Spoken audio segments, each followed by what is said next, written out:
नमस्कार दोस्तों, आप सभी का आपके अपने प्यारे YouTube चैनल अपनी देव एकेडमी में स्वागत है। जैसा कि आप सभी जानते हैं, हम लोग उत्तर प्रदेश री एग्जाम भर्ती परीक्षा को टारगेट करके एक री एग्जाम श्रृंखला चला रहे हैं। इसमें काफ़ी कुछ टॉपिक हम लोगों ने हिंदी में पढ़ा है। इससे पहले हमने वर्णमाला पढ़ लिया है। वर्ण के बाद अगला टॉपिक आता है शब्द, और शब्दों से एक प्रश्न बनता है कि शब्दों का वर्गीकरण। हमने टॉपिक क्या रखा है? शब्दों का वर्गीकरण। पहला प्रश्न इसमें यही बनता है कि भैया शब्दों का वर्गीकरण कितने प्रकार से किया जा सकता है? तो जो शब्दों का वर्गीकरण है वो 4 प्रकार से हो सकता है। शब्दों का वर्गीकरण कितने प्रकार से हो सकता है? 4 प्रकार से हो सकता है। जो शब्दों का वर्गीकरण 4 प्रकार से हो सकता है, उसमें पहली कंडीशन आपको क्या देता है? उत्पत्ति के आधार पर। मैं क्या लिख रहा हूं?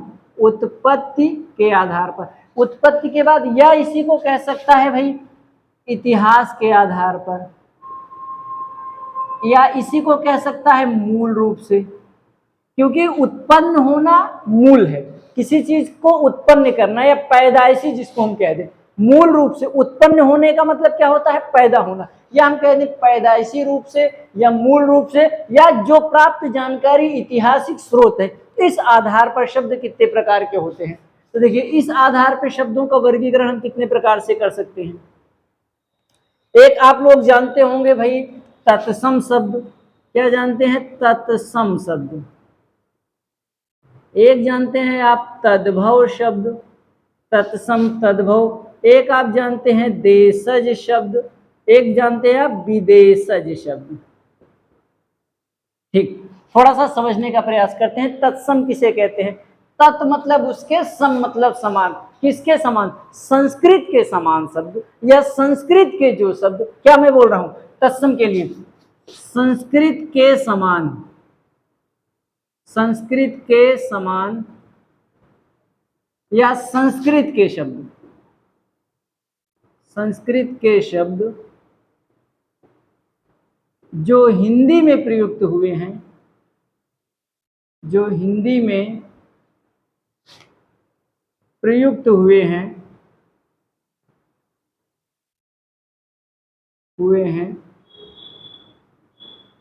उन्हें क्या कहते हैं हम लोग? तत्सम कहते हैं। तत्सम शब्द कहते हैं, तत्सम कहते हैं।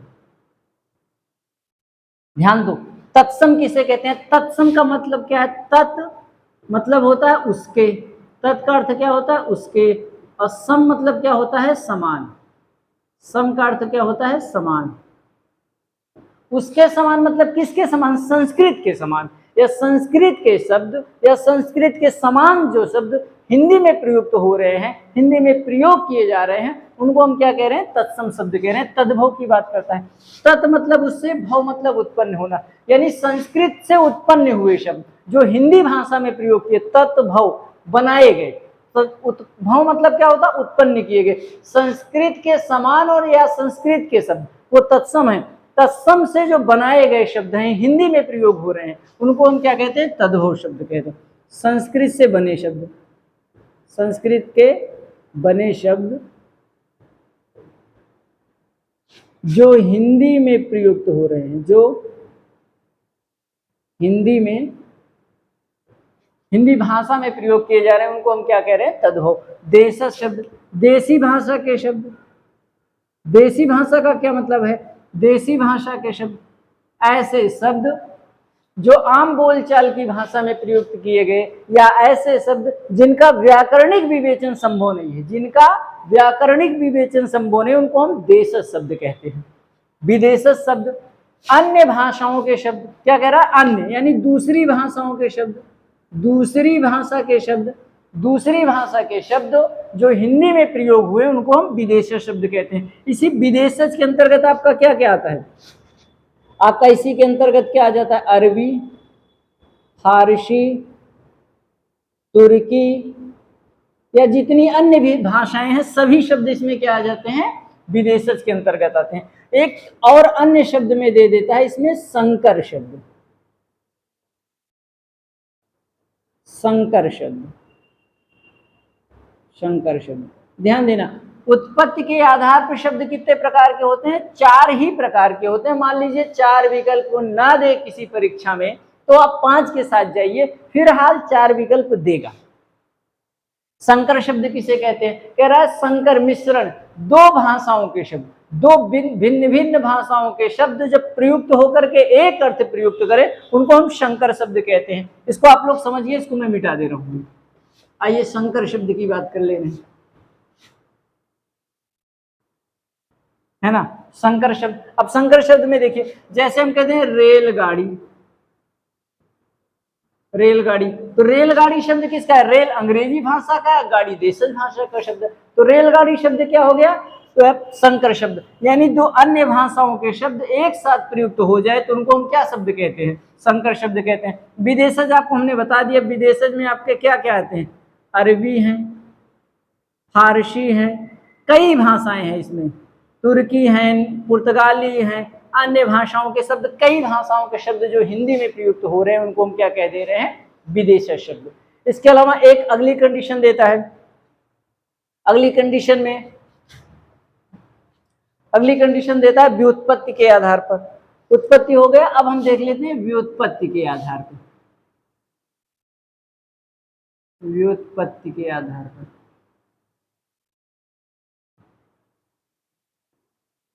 ध्यान देना, व्युत्पत्ति के आधार पर शब्द कितने प्रकार के होते हैं? तो व्युत्पत्ति के आधार पर शब्द आपके कितने प्रकार के चलेंगे? 3 प्रकार के चलेंगे, है ना।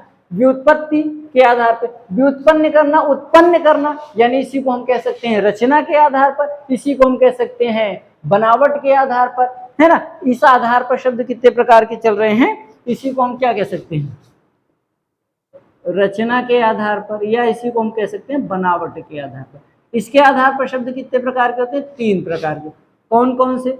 एक को कहता है क्या? रूढ़ शब्द। क्या देता है? रूढ़ शब्द, रूढ़ शब्द। एक को कहता है यौगिक शब्द, एक को कहता है योग रूढ़ शब्द, योग रूढ़ शब्द। ध्यान दो, इनको थोड़ा सा बता दें। रूढ़ शब्द क्या है? ऐसे शब्द जिनका सार्थक खंडन संभव नहीं है वो रूढ़ शब्द है। ऐसे शब्द जिनका सार्थक खंडन संभव नहीं है वो रूढ़ शब्द है। जैसे राम, सर्वनाम में ले लो वाह, हम, श्याम, जिनका सार्थक खंडन संभव नहीं। यौगिक में क्या होता है? जिनका मिश्रण हो, जो दो से बने हो, जैसे विद्यालय, विद्या और आलय से, पशुपति, पशु और पति से, है ना। चक्रपाणी, चक्र और पाणी से। ठीक, ध्यान देना, यहाँ पर एक शब्द मैंने बोल दिया चक्रपाण। चक्रपाण यौगिक तो है लेकिन योग रूढ़ शब्द। योग रूढ़ शब्द क्या है? ऐसे शब्द जो यौगिक हो या रूढ़ हो, उनसे अन्य अर्थ की प्रधानता हो, यानी बहुव्रीहि समास के शब्द। इसमें जो बहुव्रीहि समास के शब्द होते हैं वो योग रूढ़ हो जाते हैं। ध्यान देना, रूढ़ शब्द जिनका सार्थक खंडन संभव नहीं है, यौगिक शब्द दो अन्य शब्द या दो भिन्न शब्द जो जोड़े जाएं, एक अर्थ प्रयुक्त हो, और योग रूढ़ शब्द ऐसे शब्द जो बहुव्रीहि भाषा में प्रयोग हो रहे हैं उनको हम क्या कह देते हैं? योग रूढ़ शब्द। अच्छा, तीसरी कंडीशन क्या होती है? तीसरी कंडीशन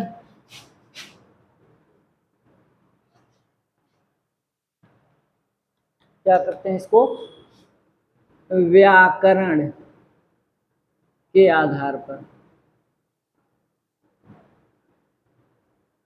व्याकरण के आधार पर। अब व्याकरण के आधार पर कह सकता है, व्याकरण के आधार, या इसी को विकार के आधार पर भी बोल सकता है। व्याकरण के आधार पर 2 प्रकार के चलेगा। एक को हम कहते हैं क्या? विकारी शब्द, विकारी शब्द। एक को हम क्या कहते हैं? अविकारी शब्द, विकारी शब्द। एक को अविकारी शब्द कहते हैं। जो विकारी शब्द होते हैं, विकारी शब्द में आप क्या क्या पढ़ते हो? विकारी शब्द 4 प्रकार के होते हैं: संज्ञा, सर्वनाम, क्रिया, विशेषण। संज्ञा, सर्वनाम, क्रिया, विशेषण आपके विकारी शब्द हैं। अच्छा, विकारी कहते किसे हैं? ऐसे शब्द जो लिंग, वचन या कारक या काल या विभक्ति के आधार पर अपना रूप बदल लेते हैं, उनको हम विकारी कहते हैं। और अविकारी शब्द, अविकारी शब्द क्या होते हैं? अव्यय होते हैं। यानी ऐसे शब्द जो लिंग, वचन, कारक, काल, विभक्ति के आधार पर अपना रूप ना बदले उनको अविकारी कहते हैं। अब अविकारी में क्या क्या आएगा? क्रिया विशेषण, क्रिया विशेषण, है ना, संबंध बोधक अव्यय,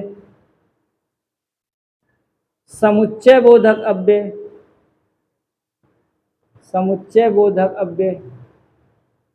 विस्मयादि बोधक अव्यय,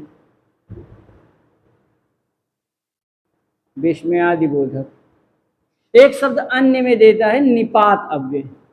निपात 9 प्रकार के होते हैं। निपात ऐसे शब्द होते हैं जो मूल अव्यय नहीं है। निपात की परिभाषा क्या चलती है? ऐसे शब्द जो मूल अव्यय नहीं है परंतु किसी वाक्य में जोड़कर उस वाक्य की पूर्ण संतुष्टि का बोध कराएं, उसको हम निपात कहते हैं।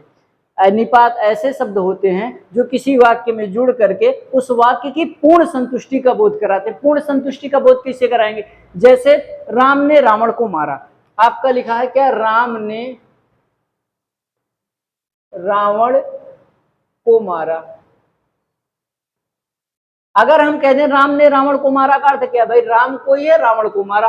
अगर इसे हम कह दें राम ने ही रावण को मारा, तो जैसे कहते हैं नहीं, ही में और मतलब विश्वास में और पूर्ण विश्वास डाले। जैसे आप परंपरागत तौर पे आप लोग यूज करते हो, जैसे कोई आपको फोन ना करे तो आप ये भी तो यही कहते हो आपने फोन नहीं किया, लेकिन उस वाक्य पे जोर देना हो, मतलब थोड़ा गंभीर मैटर में कहना, तो आप क्या कहते हैं? आपने फोन तक नहीं किया।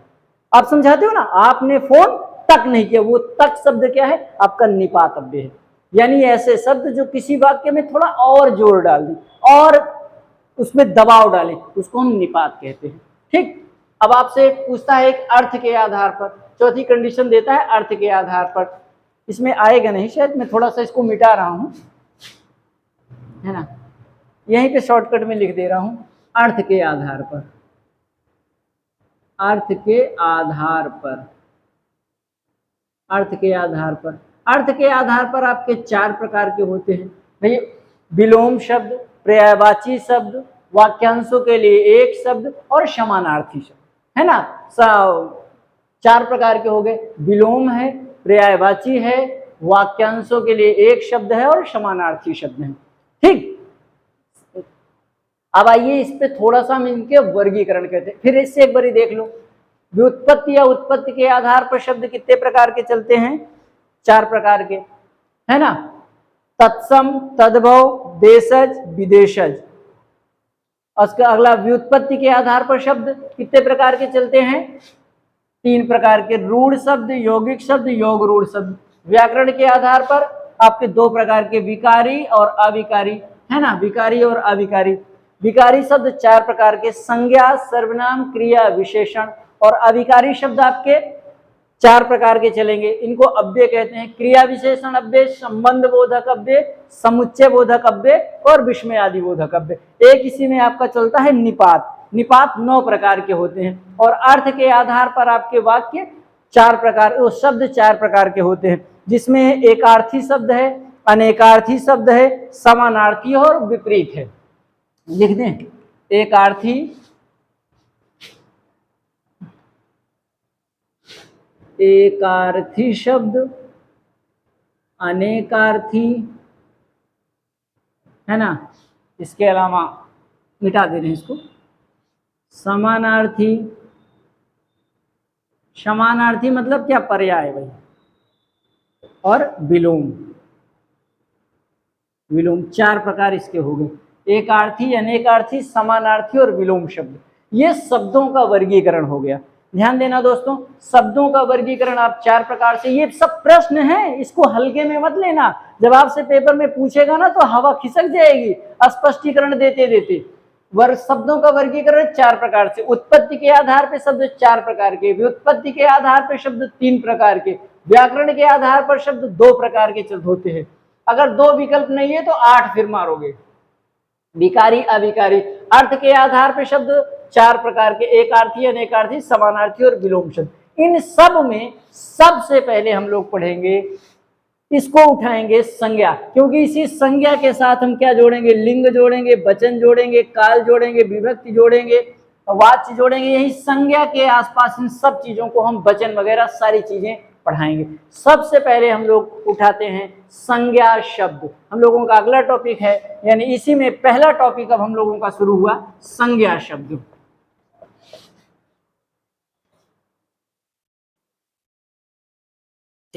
संज्ञा,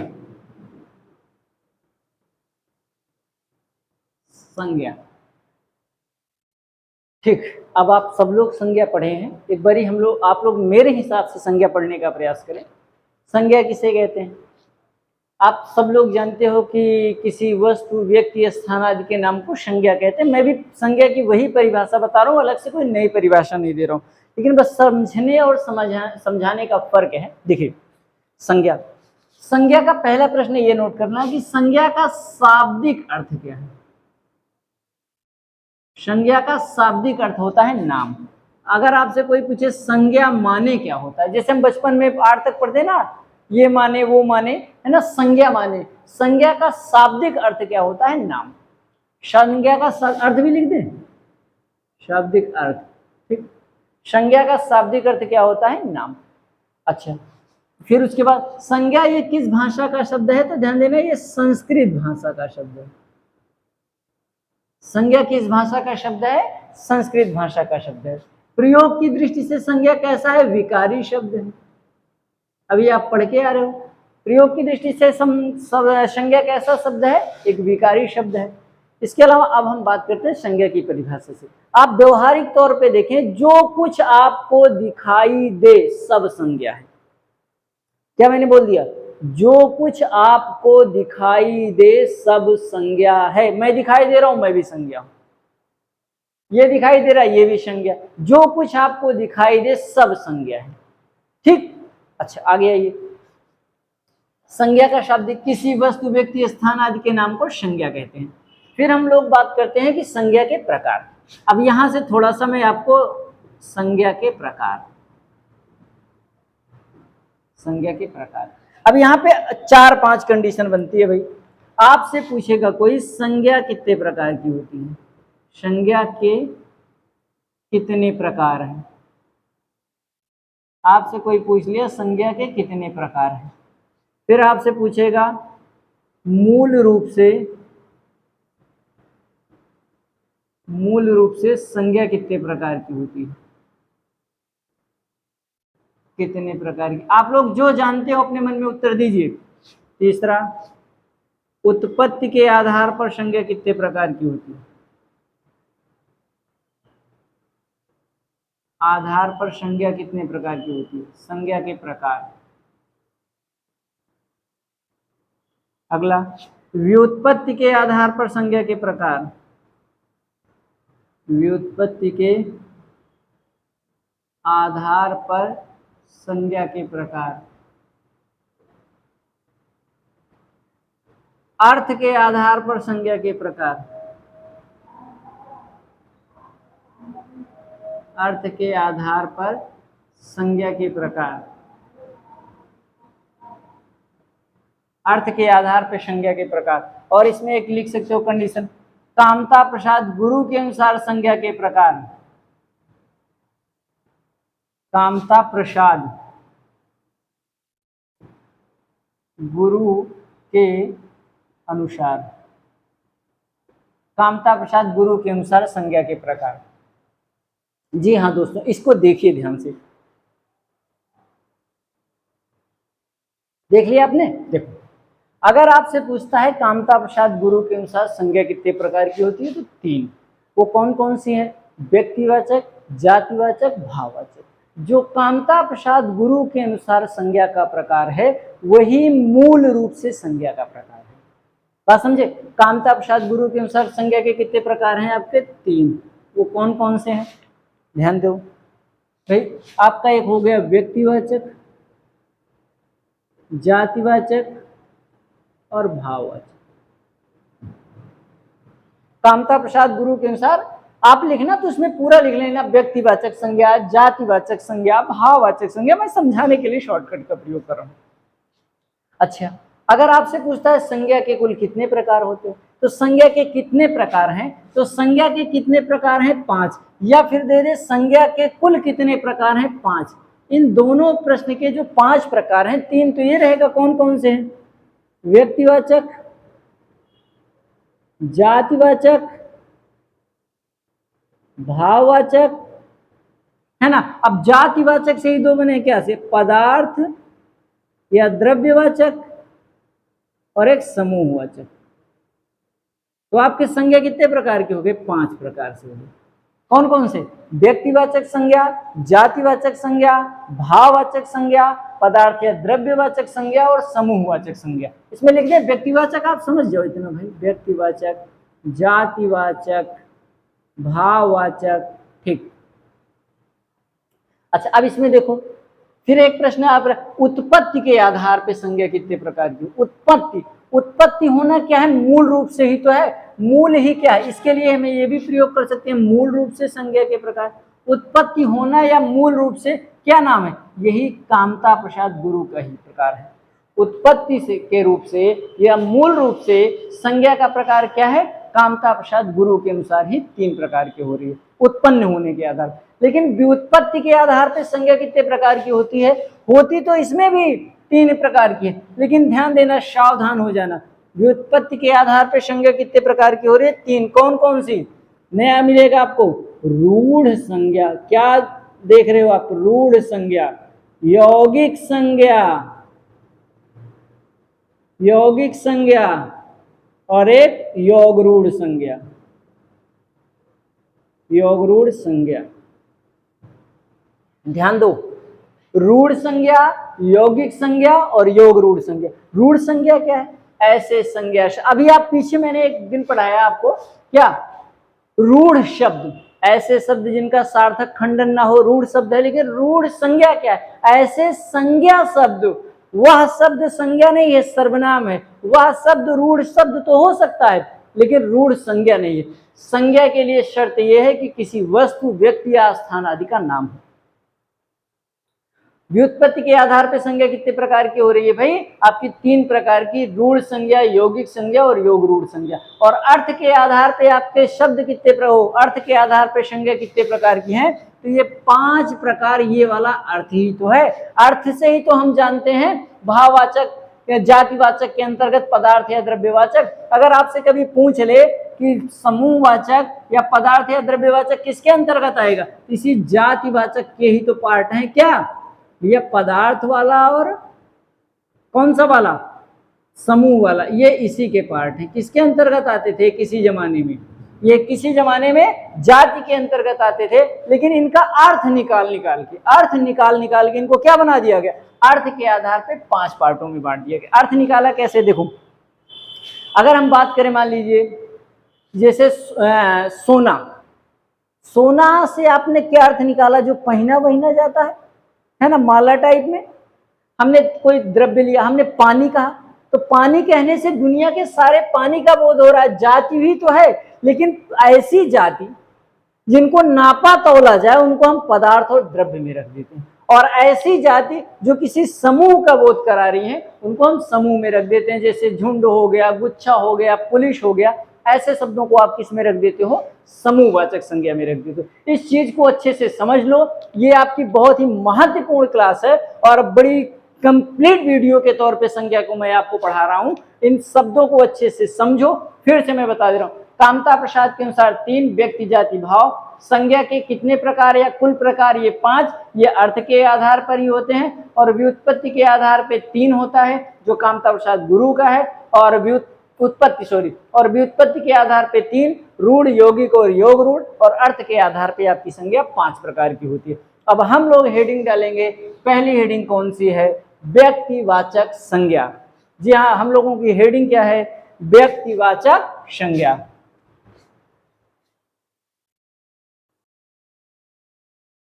व्यक्तिवाचक संज्ञा। जी हाँ दोस्तों, थोड़ा वीडियो ज्यादा लंबा हो रहा है, लगभग 20-25 मिनट हो गए हैं। एक पार्ट संज्ञा का हम लोग और लाएंगे, थोड़ा इसमें ज्यादा चीजें हो गई थी।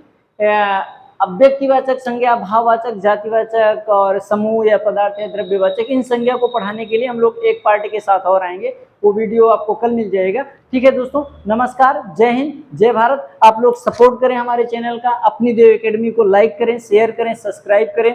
जो भी कमी रह रही हो आप कमेंट बॉक्स में लिखें। आप लोग विश्वास करें कि हम आपको एक बहुत ही अच्छी क्लास देने का प्रयास करेंगे। पहले हिंदी पढ़ा रहे हैं, इसके अलावा अन्य सब्जेक्ट भी आपको बहुत अच्छे से मिल रहा है। ठीक है दोस्तों, नमस्कार, जय हिंद, जय भारत।